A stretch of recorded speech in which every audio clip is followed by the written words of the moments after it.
Le Japon, c'est le pays des transports. Tout bouge. Et surtout, le train. Mais il n'y a pas que le Shinkansen. On jure que par le Shinkansen. Mais il y a des trains touristiques très beaux, de jolies lignes. Et surtout le petit Densha, le train normal. Il y a aussi des funiculaires très beaux comme celui du Mont Koya là. Il y a des téléphériques partout, partout. Des lignes qui se croisent, qui se complètent, jamais en retard.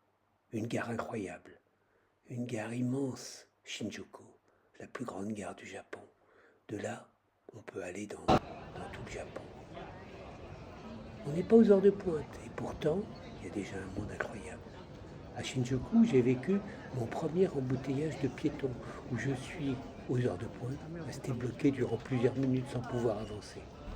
Là, le métro, avec 5 sociétés différentes.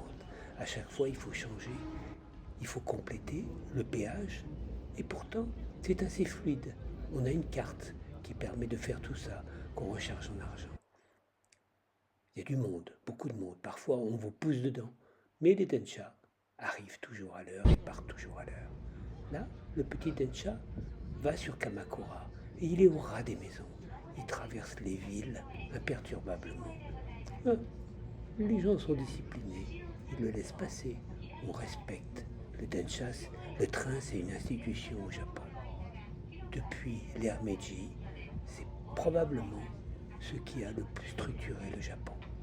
Les lignes de chemin de fer. Ça a été une révolution pour les Japonais. Et même dans des endroits incroyables, comme à la plage d'Enoshima, la fameuse plage de Kusai avec la grande vague de Kanagawa, même là, les trains passent au ras des rues, au ras des maisons, partout, partout le train. Et partout, les gens prennent le train. Tout se passe très bien. Le Japon, c'est aussi souvent un pays de montagne, d'où le train n'arrive pas à passer sur des pentes très raides. Et là, c'est le funiculaire qui prend le relais. D'incroyables funiculaires. Il y a bien sûr celui du Mont Koya, mais il y a celui qui descend du haut des monts Dakone. Et quand le funiculaire n'est pas suffisant, il y a le téléphérique. Le téléphérique parcourt de grandes distances et permet de relier un certain nombre de monts et de vallées entre eux. Mais surtout, là, en l'occurrence, au-dessus d'Akone, il nous permet d'aller en haut des volcans.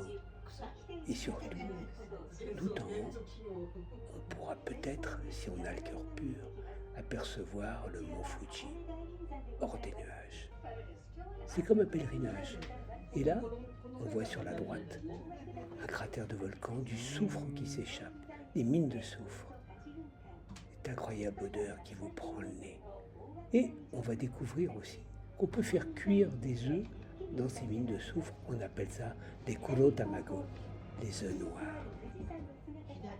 Et dans cette incroyable activité, le japonais est relié à la terre, est relié aux esprits. C'est tout le shintoïsme qui s'exprime en haut d'un volcan en regardant ce véritable dieu qu'est le mont Fuji. On l'attend, le Fujisan. Peut-être qu'on va arriver. Le voilà! C'est le Fujisan, on l'a mérité et on a le cœur pur.